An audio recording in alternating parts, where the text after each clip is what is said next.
This week, the San Francisco Union Square Alliance will host an invite-only session for local businesses to talk about revitalization efforts on Powell Street, a move in efforts to build a better Bay Area. But not everyone agrees with the multi-million-dollar promenade refresh that's on the way to go when it comes to improving San Francisco. ABC 7 News reporter Melanie Woodrow is here to explain what's going on.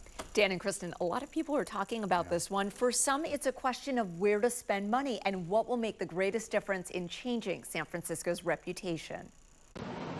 If perception is everything, the state of Union Square depends on who you ask. It's night and day from when we came out of the pandemic. We have one of the most beautiful cities in the world. Today it looks okay. It's a topic that's top of mind for city officials and local business owners who are attempting to figure out how to revitalize Union Square and change the city's doom loop reputation, including following the announcement that Macy's plans to sell its Union Square location sometime over the next 3 years. One of those revitalization efforts is the Powell Street Promenade refresh, which will replace these existing aluminum parklets with a new design. This is the gateway to San Francisco. I can't think of a more important place to put resources to ensure that the downtown will recover. The idea is to make the promenade more inviting so that retailers will return, filling these empty storefronts. Improving it and making it more inviting is going to be beneficial for any business or hotel. But where one Union Square hotel CEO sees a solution, another Union Square hotel GM sees the wrong problem being addressed. Because that's not solving the problem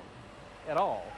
Steve Rizzo believes city officials should focus their efforts and money on addressing what he says he sees outside Hotel G on Geary Street. Vandalism, including graffiti. We can't get it removed. Somehow it just does not want to come off. And shattered glass. And they tapped the glass on both ends and both of those shattered. Addiction. We see open use all the time. And offensive street behavior. Defecating onto the curb with his pants down. All of which, he says, have led to comments on his paid social media ads like, "Watch out for the needles on the ground, wear your hip waders, the human excrement is at least knee deep, and don't go to SF." We won't see a return of tourism the way we had seen it in 2019 and prior until we clean up our city completely. Marissa Rodriguez is CEO of the Union Square Alliance. Well, I think, he's right. I think resources need to be spent toward those things. I think they're absolutely important.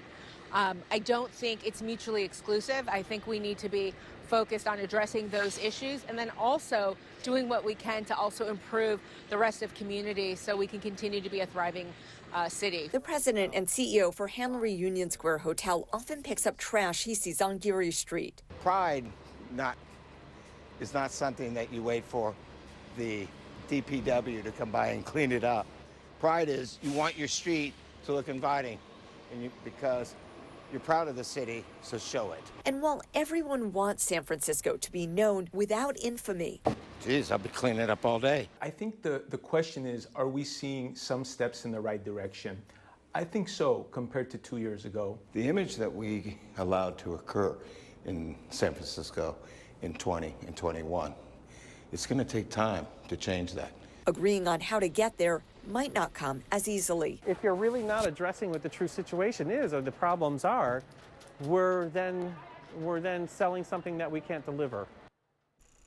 The Union Square Alliance meeting is on Wednesday. It's by invite only and not open to the public or to journalists. It'll be interesting to hear what comes out of that meeting. Yeah, for sure. Yeah, lots of great ideas, hopefully. Melanie, thanks.